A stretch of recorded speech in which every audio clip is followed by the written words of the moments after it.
Un viaje de luz y conexión. 5 años han pasado, y qué viaje tan increíble ha sido. Hoy celebramos no solo el tiempo, sino las experiencias, los aprendizajes y los lazos que nos unen. Despierta nació como un sueño, y hoy es una realidad vibrante, llena de almas que buscan crecer, compartir y transformar el mundo. Miramos atrás con gratitud y al futuro con una determinación inquebrantable. Seguimos adelante, expandiendo esta luz, creando juntos, despertando juntos. Acompáñanos en nuestras transmisiones en vivo, donde cada encuentro es una chispa de inspiración y unión. Visita despierta.online y sé parte de esta gran familia, porque cuando despertamos juntos, creamos un mundo mejor. Despierta no sería lo que es sin ti. Cada persona que ha caminado este sendero con nosotros ha dejado su huella, con su pasión, su talento, su energía. Hemos encendido una llama que ilumina, une y transforma. Aquí, no solo crecemos, sino que florecemos, nos elevamos, nos impulsamos mutuamente a alcanzar nuestros sueños. Gracias por tu confianza, por tu amor, por ser parte de esta gran historia. Juntos, hemos construido algo único. Y juntos, seguimos avanzando, porque esto es solo el principio. Sigamos despertando, sigamos soñando, sigamos creando. 5 años, y apenas comenzamos. Hola, hola a todos y a todas. Muy buenas noches y gracias por acompañarnos el día de hoy. El día de hoy tenemos un programa increíble. Está con nosotros Stephen Gray y el día de hoy va a ser en inglés el programa, dado que su procedencia es de Canadá. Entonces, pues, quien no pueda entender el idioma, después van a salir evidentemente las traducciones dentro del mismo programa, puede ver la repetición y también puede hacer sus preguntas. Espero que la mayoría lo haga y bueno, pues let me introduce Stephen Gray. He's our guest tonight. He's been traveling for a long time in spiritual pathways, both in spiritual and sacred medicine. Welcome, Stephen. How are you? Muchas gracias. Muy bien, gracias. Could you please let us know who Stephen Gray is, please? I'm working on that. What have you found out so lately? Yeah. Well, I mean, I can go anywhere with that question, Miguel, but let me put it this way. They say that it's the recognition of one's woundedness that leads one to the spiritual path and to the healing work altogether. And I, for whatever reason, had the sensitivity or whatever to realize that when I was young, growing up as a teenager and coming into young adulthood, that I needed repair, you might say in English, arreglado. Excuse me. I felt like I needed healing. So I got involved with, at first it was, what do you call it? It's like therapy groups and things like that. But I was also always very interested in spirituality. And I'm of the age where there was an explosion of interest in Asian spirituality in particular, Buddhism, Hinduism, Zen Buddhism from Japan, that sort of thing. I was very interested in that as soon as I heard about it around the age of 18 or 19, and that explosion into the West of interest in spirituality dovetailed or paralleled a similar explosion of interest in psychedelics. And by the way, because we'll probably talk about it, that includes cannabis. So there was a lot of cannabis coming around. That was when it first came in. I didn't even encounter cannabis. It didn't even get to my suburban town until I was about 17. But then once I was in university, I started to encounter LSD was the big one in those days. And I was always very interested in that. Let's see. So I'll just say that at the time, there was a lot of interest in the psychedelics, but not everyone connected that to the spiritual work particularly. For a lot of people, it may have been just like an amazing experience or a sensational experience of some kind or another. I was interested in both, but then there was an idea going around at the time in my generation, which was, okay, for people who've had experiences with psychedelics, as I say, LSD was the main one, acid at that time. And the idea was that people would be thinking, okay, so you've had an amazing experience. You've seen God. You've felt like you're at one with the universe. You've had an experience of, incredible love or peace or whatever. But now what are you going to do? You can't keep going back there all the time with these strong psychedelics. You have to find a way to, now they use the term integrated. We didn't have that term there then, but the idea was, well, you need some kind of spiritual practice. So that's what got me into Tibetan Buddhism. And that was my main focus of my spiritual work for quite a long time, until I discovered the work of Terence McKenna in the late 1980s. And Terence McKenna reconnected those two streams for me, the psychedelics and the spiritual use of them, the healing spiritual use. And so that was 30 years ago almost, and that led to a lot of different kinds of exploration, including 10 years of active participation in the Native American church with their peyote prayer ceremonies, a fair number of ayahuasca ceremonies, both in South America in the shamanist style, and also here in Canada with the Brazilian syncretic church, Santo Daime, that also uses ayahuasca. And then I've experimented with other medicines on my own, particularly, or with a guide, such as the psilocybin mushrooms and MDMA and 5-MeO-DMT, for example. And then, well, I suppose you'll ask me about this at some point anyway, but about 25 years ago, it started to become really clear to me that cannabis had potential that was not well understood in general in our culture. Even though so many people were using it, very few people understood that cannabis has a very ancient history, particularly in the East, in Asia, of spiritual use. So I got very interested in educating about that, and that eventually led to this book, which I'm not the sole author. I'm the coordinator of the project, and I wrote about 20% of the content, but I also had 17 other contributors. So that's that one. And then 3 years ago, I guess it was, I did a similar thing with, more broadly on psychedelics, and that one's called How Psychedelics Can Help Save the World. And just one more little bio detail that I'll fill in for you, which is for the last 13 years, I retired last year. I was the sort of lead organizer of a wonderful conference here in Vancouver called the Spirit Plant Medicine Conference. And we brought many of the leaders in psychedelics to Vancouver. So I met a lot of great contacts that way. So there you go. And I've got a new book coming out, but it'll be another year from now. And it's basically a collection of stories from my life. Wow, such a nice story. And it seems you have much to teach us about what you've learned, and how do you connect the spirituality with the plant. What was your first approach? As you said, not at 17, since at 17 that's when you first got in contact with it. Yes. Yeah. Well, as I say, there was a connection for a lot of us between the power and what psychedelics are capable of doing and the spiritual journey. It was obvious. Well, let's start with cannabis for a moment, because cannabis isn't by a lot of people considered a psychedelic. I do consider it a psychedelic. The word psychedelic comes from the Greek, psyche and delic. So psyche is mind or soul, and delic means manifesting. So it's mind. What psychedelic means is mind or soul manifesting. So if you apply that term to psilocybin and peyote and LSD and others, you can also apply it to cannabis, because cannabis can be soul and mind manifesting, particularly when you use it with skill and intention. That's been my educative focus. Then the other psychedelics, we'll say, they're pretty obvious. I mean, cannabis, a lot of people just had a mild experience. The cannabis back in those days was much milder for the most part, by the way. It's certainly much stronger now.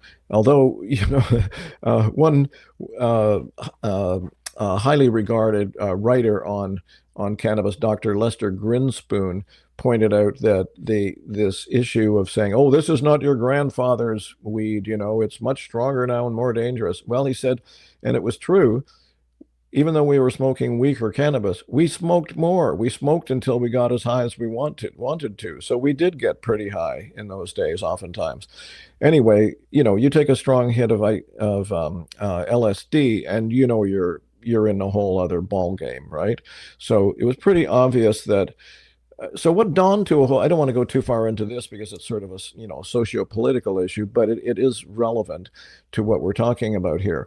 What people of my generation, now kind of pejoratively called the baby boomers, however, at the time, the people who were interested in this stuff identified as being part of a counterculture, like counter to, in contrast to the mainstream culture, which many of us considered to be barren, restrictive, tied down, very limited, that culture.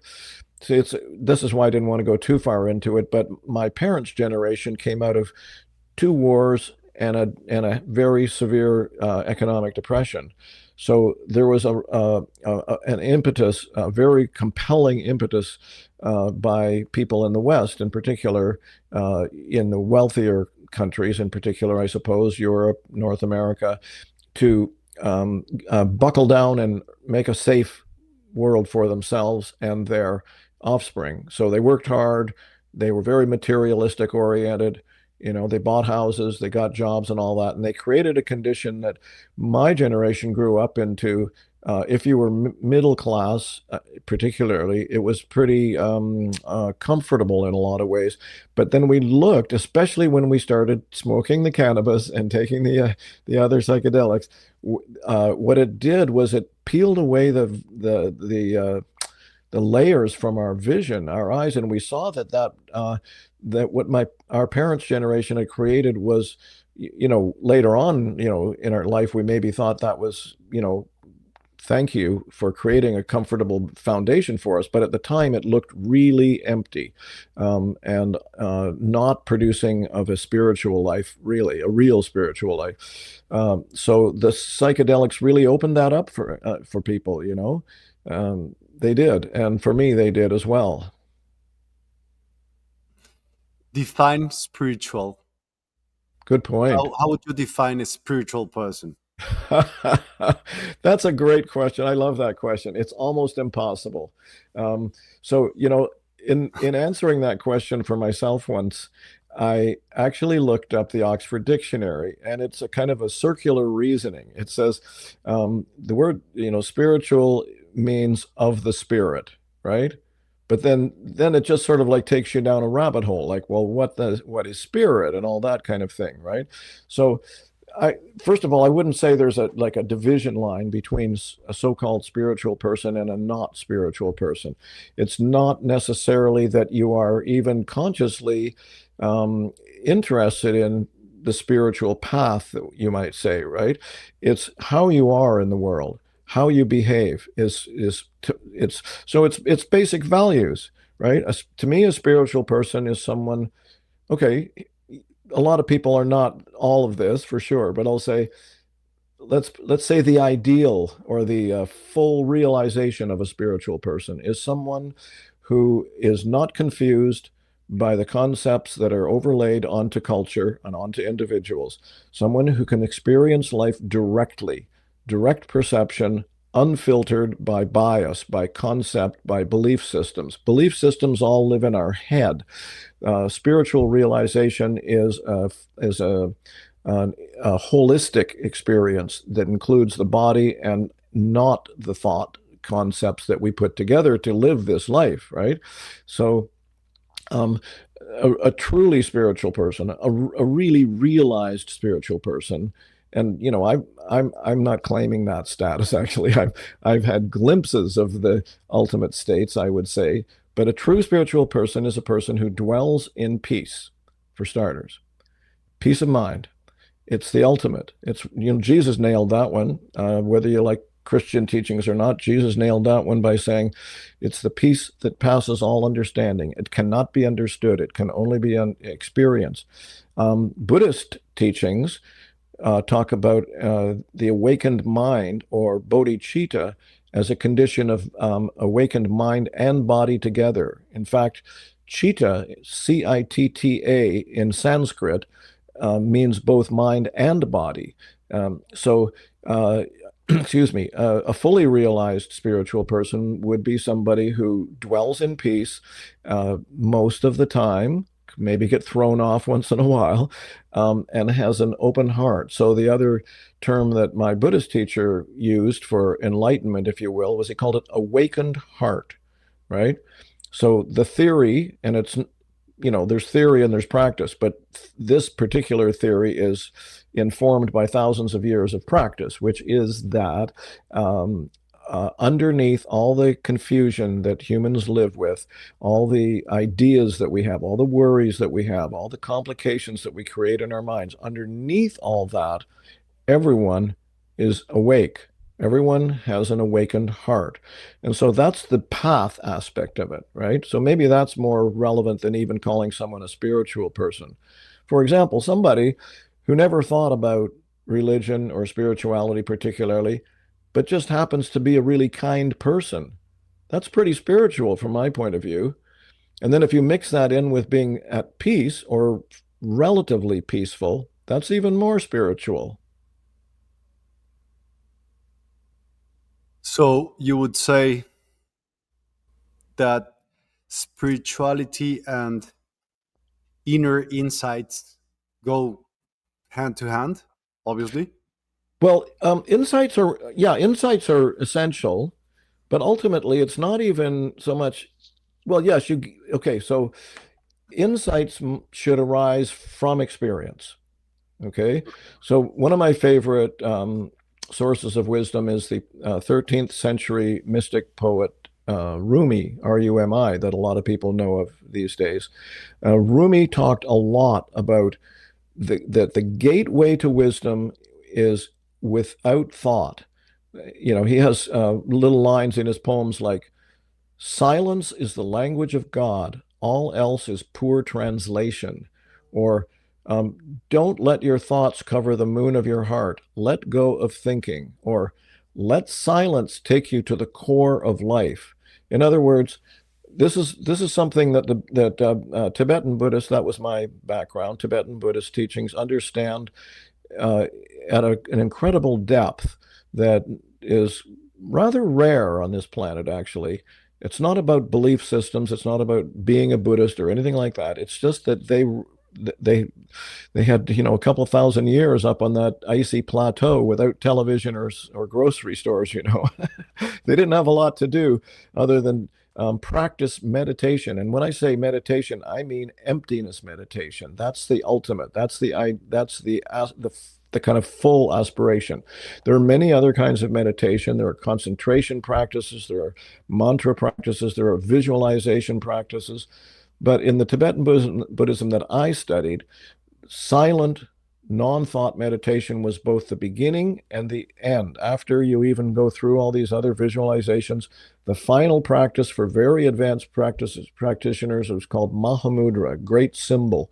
And it basically, as I understand it, is just being present, realizing that your connection to the divine, if you want to use that language, is in the gap, in the place where there's not thinking.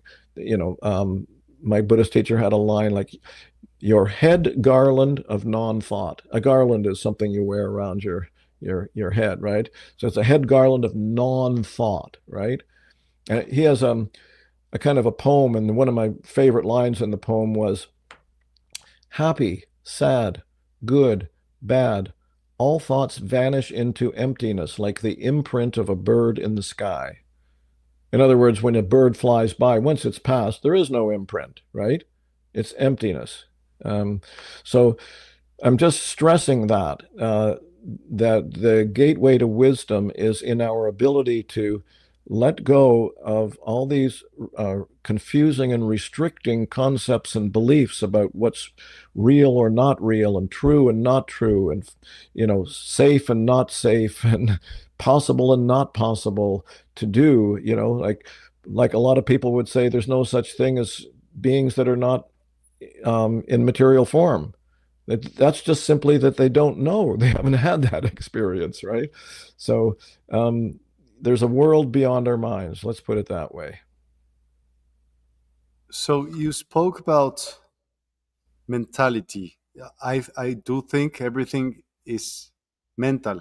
Everything, no? Yeah. Because your perception about things, it's just you. Right. It's not, okay. What was it that made you look for more answers? Like that you saw that you couldn't resolve in the outside what you had in the inside. What Mhm. was it? What was that? In my personal life? Yes.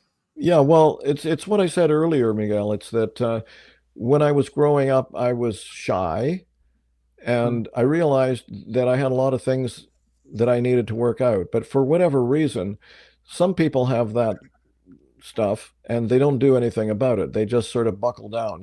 They get their university degree, they get their job, they get their wife, they get their 2.5 kids, and so on, right? I have always been called to lift the cover up, as it were, and see what's underneath there. And that's just, I don't know what that is. It's just who I was and still am, in a way. It's karma. I don't know if you believe in reincarnation. Do you? Reincarnation? I don't know if I do believe in reincarnation in the same way the Buddhists does, like from different kinds of evolution until you get to be human, if that's the correct way. Hmm. But what I really do believe in is that your body decomposes, right? So, Yes. in a way, when you detach from your body, Yes. then you get to be, maybe, this is my thought, on a higher, much more vast Hmm. conscience Right. than just yours. Like you belong on an electromagnetic camp or field Yeah. that holds everything. I don't know at what depth, but Sure. Yeah. that's what I do believe. I don't know if you get to be back, and I have always been wondering if why not come with the same wisdom, no? Because Hmm. of the evolution. Also, it would be much more evolutive if we would learn or remember the past lives. That would, Yes. no, I don't Yeah. know. Absolutely. Yeah. Okay. So first of all, you said something about evolving in stages until you get to human. That's not the way I'm talking Mm-mm. about reincarnation. Um, uh, um, Here's how I understand it. And I don't want to sound like a know-it-all, but I have made a study of this. Um, Please. and it's not just Buddhists that talk about this. There are lots of people, and lots of people have had lots of like really smart, sane people have had past life memories. Yes. So the way I understand reincarnation, if you will, is that we are all developing, we're all on the way home, you might say. We're all developing spiritual wisdom. And so when you die, and the Tibetans are really clear on this, what you die with is the level of realization that you have arrived at in that incarnation. And that's where you start off the next life. So it's not like you keep the same name, you don't remember anything. Most people don't remember anything about it. And that seems to be part of the built-in design. If we could all remember our past lives, it would be way too confusing. It would be way too much information, right? But some people, and for example, I'll mention a friend of mine. She's really smart. She has a PhD. She leads ayahuasca ceremonies. She's quite brilliant and very sensitive. She has had lots of past life memories. So she wanted to find out, who's writing about that? Is there any confirmation for this kind of experience? So she read everything she could find on past lives and things like that. And she finally found this one author named Michael Newton, Newton. Michael Newton. And he wrote 3 books, I think. The one I read was Life Between, or Journey of Souls, and the subtitle was Life Between Lives. So it's worth explaining this. It'll take a minute if you don't mind, but in terms of understanding this reincarnation issue, Michael Newton was a psychotherapist, and he claimed that he had developed a very, very deep technique of hypnosis that was deeper than anything else he had encountered. And he started using it with his private patients. And what was happening, and in the end of his career, he said this had probably happened a couple of thousand times the same way, which was that without any prompting from him, people would go into either a past life memory or more often into the soul world in between lives, in between incarnations. And he said everybody was reporting it the same way, essentially. He said he was astonished that people kept saying, oh, this is what I'm experiencing. This is what I'm seeing right now. I'm going out of my body and I'm into the soul world here. It's like when people have these experiences with the psychedelics too, and also the millions of people have had near-death experiences where things like that happen. But in this case, these people are taken through a tour of the soul world, you might say. And they all described it the same way, sometimes even, or like many, many times even, a same visual look. So the very short version of it is that they would be met by somebody who you might call a guardian or protector, a spirit, after you die, after you drop the body. And that person takes you to a place where you meet the council of elders. And those are spirit beings who know your life. They know everything about it. And they're there to ask you questions to see if you learned anything in this incarnation. They just want to know. It's not like an inquisition. They're not like trying to, they're not going to sentence you to jail. They just want to know, what did you learn from this incarnation?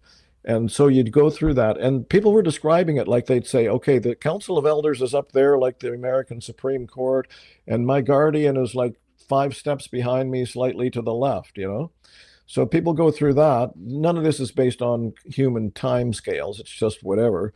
I think it's timeless up there or wherever that is. And then after that, you go and join your soul group, which people reported was usually between 15 and 25 other souls who are sort of at the same level of realization as you are. And you've been traveling karmically, you might say, or reincarnationally with these people with these souls for maybe thousands of years, right? And so you talk over things that matter with them, and at a certain point, you know what you need to work on, you know what you need to do to resolve stuff that you didn't resolve in the last incarnation, and you come back into the body to keep working on it. That's my understanding. I have heard from so many people, for example, Christopher Beish, or Chris Beish. He's a friend and a colleague, and he's truly amazing. He has an incredible book that's been very popular called LSD and the Mind of the Universe. It's if you can bear with me, it's worth giving a little background on that. Chris was he's a retired university professor from the United States. He was a professor of religion and philosophy, and early in his career, he got interested in the work of Stanislav Grof, who was a pioneer with LSD, used it. Grof was the head psychiatrist in the Prague Psychiatric Hospital in Czechoslovakia, now Czech Republic. And LSD was legal in those days. It was like 1950s mostly. Groff oversaw like a couple of thousand of sessions of using LSD therapeutically with amazing results. Anyway, he had a protocol for solo journeying. This is not for everybody. You know, you have to be pretty strong in your spirit and to start with to be able to do this. High dose LSD. For Chris, it was 500 to 600 micrograms, which is quite high. In a very safe place, which for him was his home, with a guide, a sitter, actually, not a guide, a sitter, because they leave you alone. The sitter's there to make sure your needs are taken care of, or that if you get afraid, you don't suddenly decide to call, you know, call the hospital, take me away, you know. And then you have eye shades to keep out extraneous light, and you have headphones with a playlist of music that's designed specifically for that kind of journeying.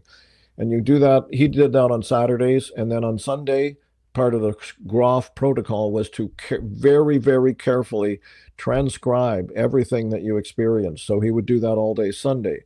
He did 73 of those journeys over a 20-year period. And what he brought back, he calls them diamonds from heaven, were incredible. But one of the things that he brought back or learned was he was taken into numerous of his past lives. He was taken into them. He lived them. When you take that much LSD, it's not like you're watching a movie. It's like you're in the movie. You are a character in the movie, so to speak, right? So that's just one of many, many people that have had that kind of experience. So anyway, that was a really rambly way of talking about how I think for myself, and I don't really want to make this about myself, Miguel, but, you know, for what it's worth, you asked me the question. I believe that I have been around spiritual environments in past lives. I've been told this by psychics a few times as well over the years. And so it's just kind of a continuation, you know, come into this world. I got the kind of stable home that allowed me to do my thing. My parents weren't, you know, particularly enlightened or anything like that, but they did give me a solid, stable home and didn't stand in my way, and I was able to follow my own pathway in life. So it's just been, I'm okay. Let's try another what's the word? Not anecdote, template, or you might say, not template. I'm never mind. I haven't got the right word for it. The Buddha himself is reputed to have said that there were 49 levels of aspiration. So the highest level, let's say that was level 49, is people who are totally into devoting their whole lives with single-mindedness to becoming enlightened, right? That's level 49. And then all the way down the scale, or the levels, are people of, you know, like maybe level 48 as well, but I want to be married too, you know, I don't know. And then you go down, but then you get to the other end of it, down to say level 1 or 0, are people who have no interest in change. They're not interested in changing themselves. Okay. So I don't know where I would be on that level, but on that scale, but I would definitely somewhere farther up, in the sense that I haven't spent my life like living in a monastery or meditating 8 hours a day, but I'm convinced, and this is, you know, we're talking about psychedelics tonight as well, right? So I'm convinced from numerous experiences I've had with psychedelics, not to mention all the reading I've done of mystics and everybody, that there is such a state as the awakened heart or the awakened mind, right? So I'm driven by examining what stands in the way of that for me. There's another thing that Rumi said was, you don't have to seek for love. What you need to do is look at what in yourself is standing in the way of love, right? So that's my personal answer to your question about, you know, why I'm on this path, if you want to call it that. You spoke about the divine and Yeah. Jesus Christ, okay? Yeah. I guess you grew up in a Catholic or Christian family? Yeah, nominally Christian, Anglican, the English church. Okay. My So mom was what's into. your Oh, thoughts go ahead. about who is God? What's God for you? What? Oh boy. Well, it's not what, you know, sort of Sunday Christians think. It's not, you know, we don't know. God is unknowable. You know, if you think God is this sort of great being in the sky that's watching you, well, maybe that's the case. But all the people that believe that, they don't know that. That's just a belief system. That's what I was saying earlier, Miguel, is that the connection to God, if you will, if you want to use that language, the understanding, the oneness with God, or the oneness with divine, or the oneness with what actually is our own true nature, is not found by study or belief systems, period. It's found by unwinding all the sort of chains that bind us. And that's through things like meditation and psychedelics, basically, to be honest. And when I say meditation, again, I mean non-thought focused sort of meditation, that we can relax. It's one simple way. You know, you asked about what's a spiritual person. Is it on one level, a spiritual person is a person who knows how to relax and doesn't have to be caught up in their head all the time, you know? So it's one of my favorite words actually is trust. This kind of came to me in some of my, visions, you might say, several years ago. Trust with a capital T, confianza in Spanish, I guess. Is it exactly the same, confianza and trust? Yes. Anyway, yeah. So what it means is trusting our innate non-thought intelligence, trusting the movement of energy in the natural movement of energy. There's a natural, unforced movement of energy all the time going on. You know, you could call it the energy of love, you could call it the energy of creation, but we're 99.9% or more of humans have become disconnected from it. And so the potential that we have is to reconnect to that. And it comes from allowing ourselves to surrender and trust that. It's easy to say trust, but it's, I know from my own experience, it's really hard to trust the natural flow of things. We always want to try to control. We want to have things go a certain way, but the practice is letting go of all that. Okay. So yeah. Who's God? My question still remains. Oh, sorry. What was that? I think I lost your question there. What was that again? God. What's God? Who? Yeah. What does it mean if you hear that word? I don't know. Well, okay. So first of all, I don't think anyone knows exactly what God is, and there's numerous ways to look at this.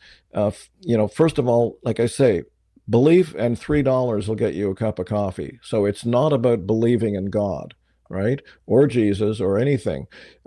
It's about experiencing it. And that's a long, long journey, at least a life, as I said before, maybe numerous lifetimes, to be able to slowly undo all the bindings, all the confusion, and get there. So the closest I could say to what God is as in my understanding, is it's not a being, although there are certainly beings. Many millions of deep explorers of consciousness have experienced the presence of spirit beings. Psychedelics are particularly good for that, but none of those people would say that's God. They would say that those are angels, archangels, spirit guides, or sometimes dark forces. They can be dark forces too. That's another whole issue with psychedelics, by the way. But nobody who's actually experienced the depths would say that they know what God is, I don't think. In fact, the Tibetans, the Buddhists, they don't even posit a God per se, although they certainly talk about lots of different spirit beings, but they don't say there's a God. Buddhism is what's called non-theistic, which doesn't mean it's not atheistic. It doesn't, like, atheistic is a belief that there is no God, right? Non-theism is a lack of attachment to thinking that there's anything outside of you that can save you if you believe in it. I hope that makes sense. Theism can be anything. Theism can be a belief that if you get the perfect job or make enough money, you'll be the happy person that you've always wanted to be. That's also theism. So theism is the illusion that anything other than your own spiritual journey can free you from the chains of confused existence, of the ego's limits, right?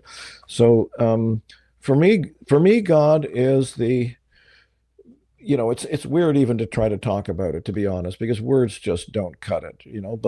But the best I can say is this: to me, God is that peace that passes all understanding. It's an eternal energy of love and creation and creativity. If you look around, if you really open your eyes, or even just study, like one of the things that's wonderful these days is the studies that scientists are doing with insects and animals and all kinds of different species. I have a book up on my bookshelves called Eight-Leg Wonders. That's about spiders. You wouldn't believe how intelligent these little things are, I could tell you stories, but it's unbelievable. Or that's what I say. I love the studies that scientists do about this stuff. They have studied slime mold. Slime mold have no brains. They're just like a couple of cells or whatever, right? And the scientists know what their food source is, like what they like to consume or eat, right? So they've created a maze, a labyrinth. I guess it's a maze in English is what you'd call it, a maze, where you have to, find your way through and you get into dead ends, all that. So they put the slime mold at one side of the maze, and they put its food source on the opposite side, and the slime mold had no problem finding its way through the maze in a way that a human wouldn't even, right? A human would hit a lot of dead ends and eventually find their way. The slime mold just whoop, through the maze, got the food source. So then they took it one step farther. They put the food source in two different places, but both on the far sides of the maze, right? The slime mold split itself in two, sent part of itself to one source, part of itself to the other source, got the food, and then joined again. Now, and it doesn't have a brain, right? It doesn't have a brain. Now, just that little bit of information on its own should tell you how little we actually know about the universe, about creation, about God, if you want to use that language, right? So the reason I'm saying all that is because there is mindedness. There's an incredible active intelligence going on all the time. You just look around at this world, you look at the incredible intelligence in any species and the interactivity among species, bees and plants, whatever. Mm-hmm. It's incredible. Sometimes I think about the human body. My God, what an invention, like all the different parts we have and how they all work together, all these different organs we have and molecules and blood and, endocannabinoid systems to process our smoking of cannabis. It's just an absolutely stunningly unbelievable cosmos that we live in. And to me, that's enough to know. You don't have to say you don't have to try to define God. Mm-hmm. What we need to know as humans is that there is eternal, endless, timeless creation, and that the universe is made of that mind. You can call it mind, you can call it whatever you want, you can call it the ultimate source, but that's, I think, all what humans in reality, rather than theoretically, but for our lives, just need to know that we are in an incredibly intelligent, beautiful cosmos, and our ultimate potential is to be able to realize that. And I don't mean realize it, again, conceptually, but realize it with the full embrace of our experience. Thank you. As you said, you've gone through different cultures regarding spirituality, and you found out as well that there's some use of sacred plants in their culture. Mm-hmm. In your experience, could you please go further into that theme, like different cultures, different plants? In your experience, what was it besides cannabis as well? Oh yeah, Well, I'm not an authority. I mean, some people actually make a study of this, that Mm, zoologists or, whatever, uh, anthropologists, cultural anthropologists, and so on. But I'm pretty sure that every culture on this planet has had mind-altering plants. It's just part of the, it's just par for the course. It's just part of the human nature, part of human nature to want to explore depths of experience, that are not necessarily always accessible without taking in some kind of a plant. And they're everywhere, they're I just found out about one, what the heck is it called? Um, Canna, I think, Canna. It comes from South Africa. It's a little bit like MDMA. I'd never heard of it until about a month ago. And then a friend of okay. mine has started selling it here in Canada because it's legal. Uh,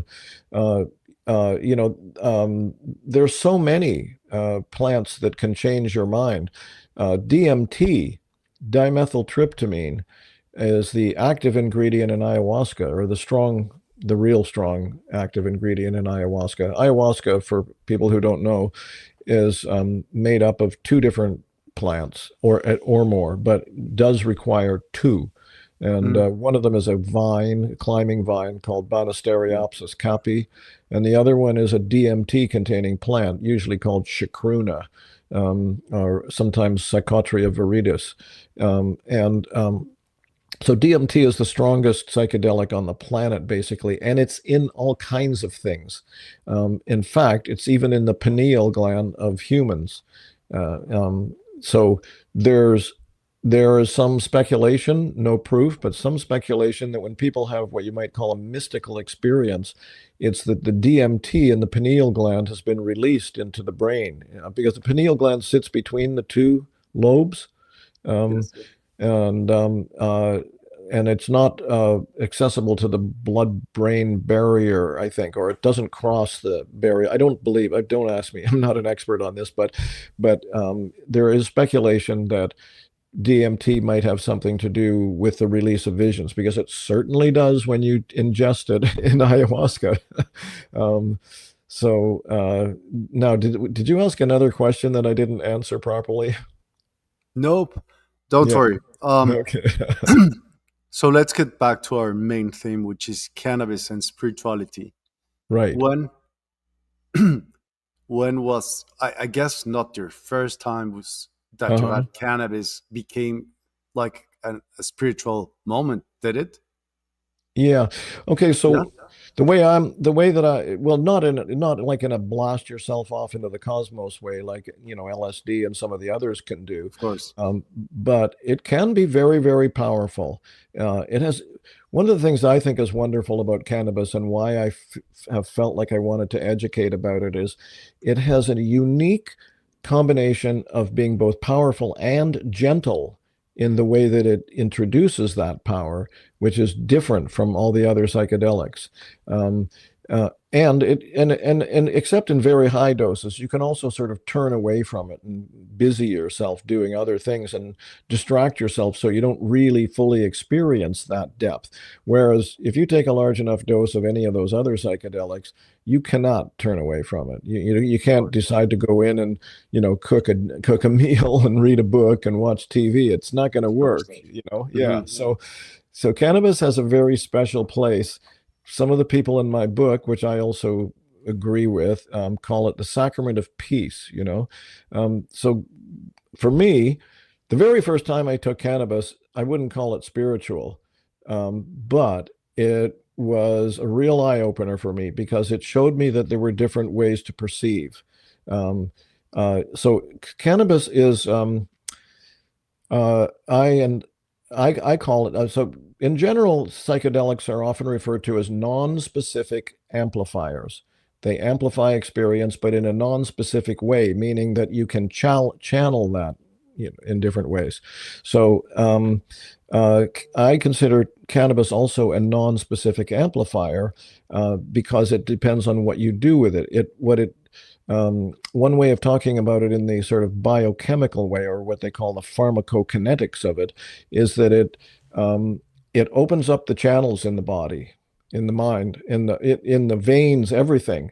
So it's a vasodilator. It dilates the the veins and everything like that. And so it gives you, it opens up parts of your brain that are often not accessed. So that's where insights come in oftentimes. But also that's the reason, I mean, it's almost universal that people find depths in listening to music that they don't normally experience, right? Mhm. So that's an actual physiological, biochemical reaction, right? It's sending blood. One of the people in the Cannabis book, Joan Bellow, says,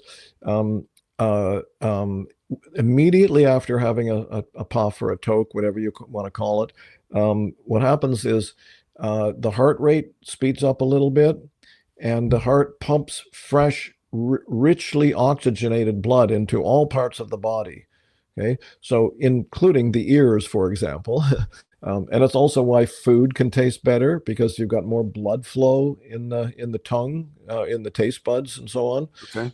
So that same function, that amplifying function, if you can kind of get out of your head at least part of the time. It's really difficult for anybody, regardless of whether cannabis is involved, to get completely out of their head, including myself.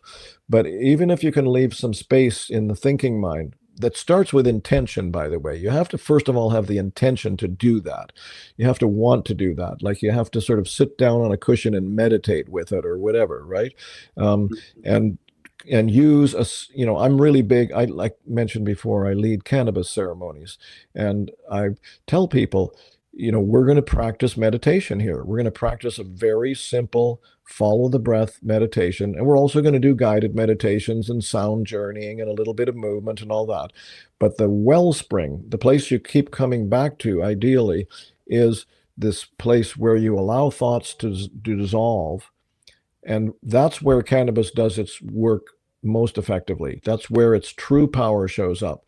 It allows the amplifying function allows you to open up physically and mentally at the same time, and relax into the larger space.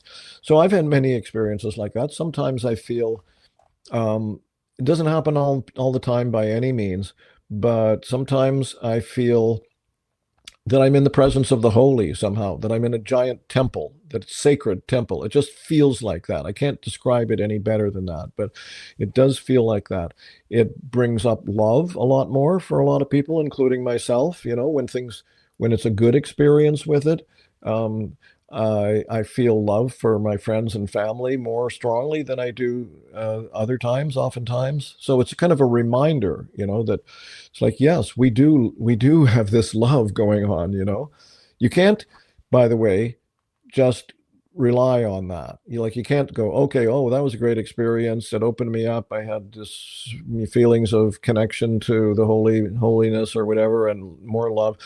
Oh, I'll do that again tomorrow. No, if you do that every day, then the effects begin to diminish fairly rapidly. And it also can become addictive, or you can become very psychologically dependent on it. So it's almost more like, it's similar with the other psychedelics too, actually, is you're not going to get to the enlightened state while you're under the influence. I mean, you can, but it's going to fade a couple hours later, right? So it's like visiting and it's like going to school, oh, yes, reminded. Yes, I reminded that I keep forgetting. I keep coming back to the nose to the grindstone. I keep coming back to my old ways. And then I have the channels opened up again for a short period of time. And I'm reminded that there is this peace underneath all this, and there is this love underneath all this, right? So I've had lots of experiences like that. Sometimes I'm also really big on light, the divine light. I've studied this a little bit. All the mystics talk about light, like as an actual thing, not as a concept, but as an actual experience of the light. It's like the white light. That's in fact the ultimate experience that the Tibetan Buddhists talk about when you die also. If you're completely resolved of everything that was standing in your way, you're able to die into or surrender into the pure white light.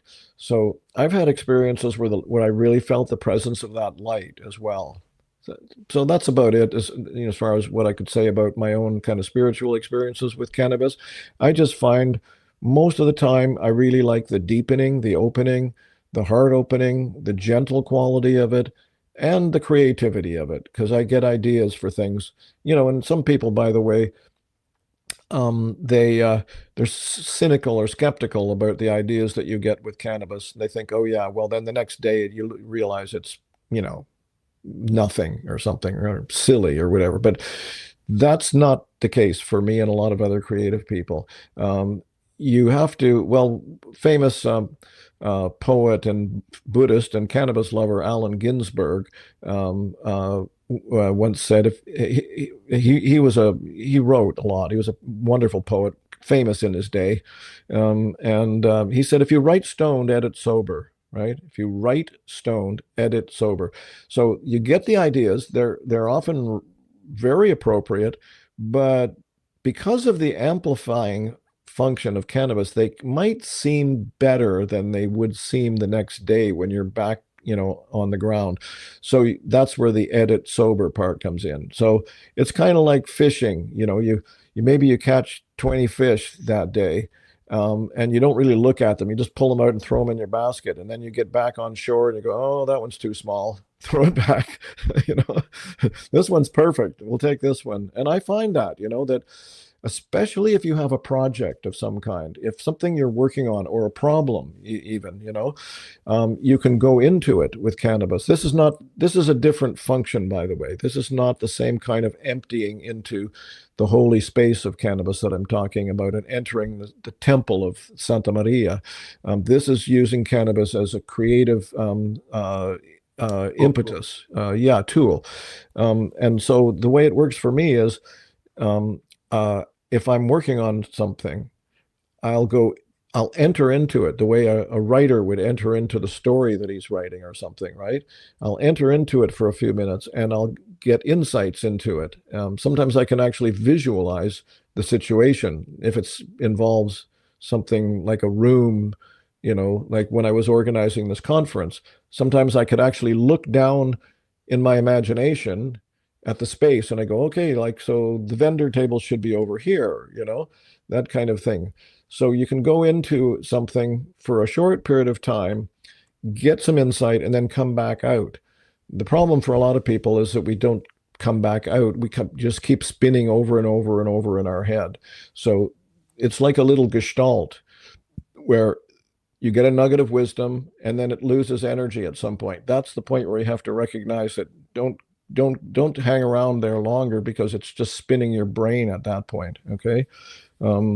So anyway, yeah, that's the other thing that cannabis can do, is it can open up channels of insight that way. Stephen, it has been a great talk. I know I asked you for a meditation till the last time, but I guess we're right on time. And I'll rather if you come again in the very near future, and then Sure. we can talk more about psychedelics and spirituality, cannabis and spirituality. I mean, there's a lot to say. This was just like an introduction, and I'm Sure. happy to have you. Your experience with it has been great, and your knowledge is remarkable. We Yes. can know that. I guess you have lots of experiences with obviously autochthonous or indigenous persons. Do you? Yeah.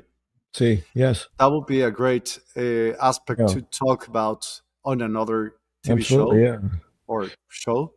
I was very, very interested in what you have to say, and I Mhm. guess I have a lot of more questions, but this is going to take a lot of more of your time. So I'll Mhm. rather if you tell us about your book, how can we get it, and what whom might it satisfy this book? Who is looking for? Well, there's that book in particular, yeah. And by the way, the publisher, the same publisher, Park Street Press, under the umbrella of Inner Traditions, has a Spanish edition. Now, it just came out this year. It's called Cannabis, Espiritualidad. So for those people among your audience who are their first language is Spanish, it's also available now in Spanish, translated into Spanish. So it's available, anywhere basically. It's certainly going to be it certainly is on Amazon. That book's been around for a few years, so it's sold almost 30,000 copies now, the English version anyway. So lots of people have seen that book at this point, and if your local bookstore doesn't have it, then they could at least order it because it's easy to find. Yeah. And then the other one is How Psychedelics Can Help Save the World, also the same publisher. Thanks for bringing that picture up right away.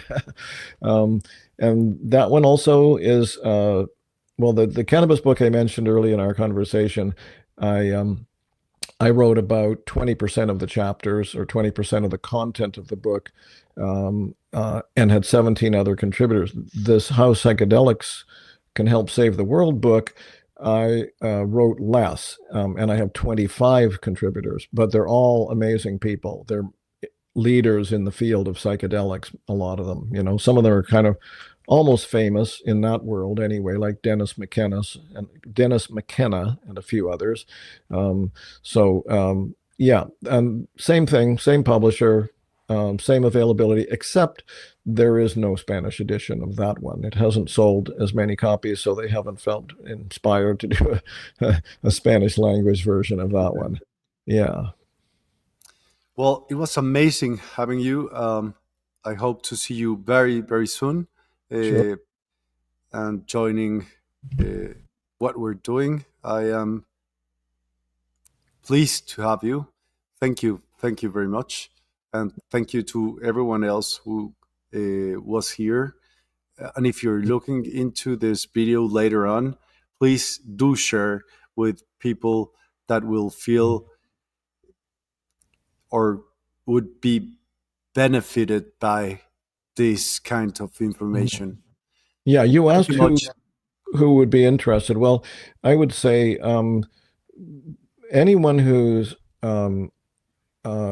willing to change, willing to look honestly at their life and realize that we know so little about all of what is possible, and that there is underneath everything, all the worries that we have, all the fears and confusion, and even the anger and all those other feelings that we have that limit us or that make us less than at peace.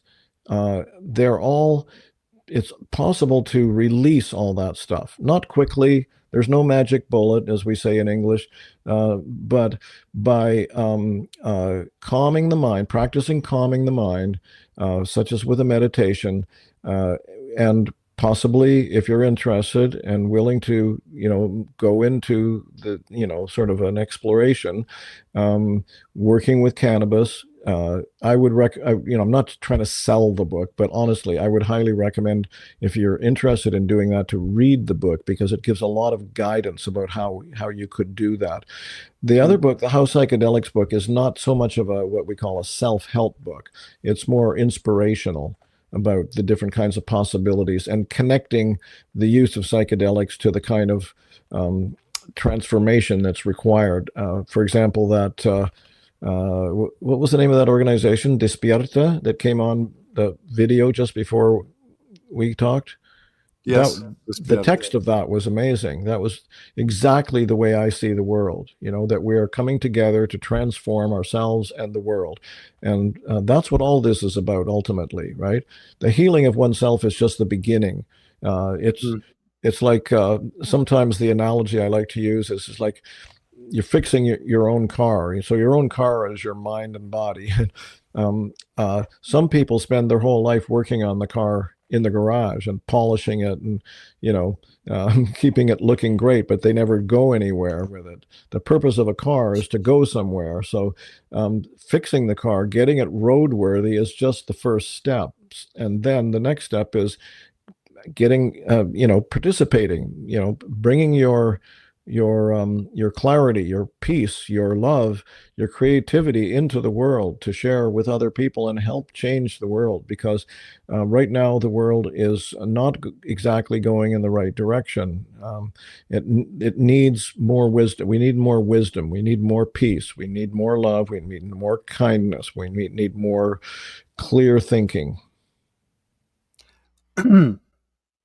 I agree, but still, in order for us to get harmony, we just have to get through chaos. Sorry. Yes. Anyway, my wife and I are watching the baseball, and there's only one team of all the 30 teams that's in Canada. It's the Toronto Blue Jays. All the other teams are in the United States, and the Blue Jays just won their series, and now they're moving on. So, and it was right down to the last game. It was called a best of 7, and they were tied 3-3, and the seventh game was tonight, and when I left dinner, they were losing 2-1, but my wife just stuck her head in the wall and went in through the door and went, "Jays won." Perfect. So I, that may not be what somebody would associate it with being a spiritual person, but it doesn't matter. No me importa. Don't worry, and congratulations on your team winning the whatever it's called. Well, now they're going up. Now they have to play a really, really difficult team. They'll probably get slaughtered, but that doesn't matter. Anyway, I'm sorry we didn't leave time. You had asked if we could do a little guided Don't worry, meditation. we'll have more time on the next one. Okay. And yeah. Obviously, we want to hear more from you, so we always have more to talk about, and then do some meditation as well. Thank you much. Yeah. El placer es mío. Pleasure is mine. Yeah. Thank you very much. And thank you, everyone. Have a great night. Bye-bye.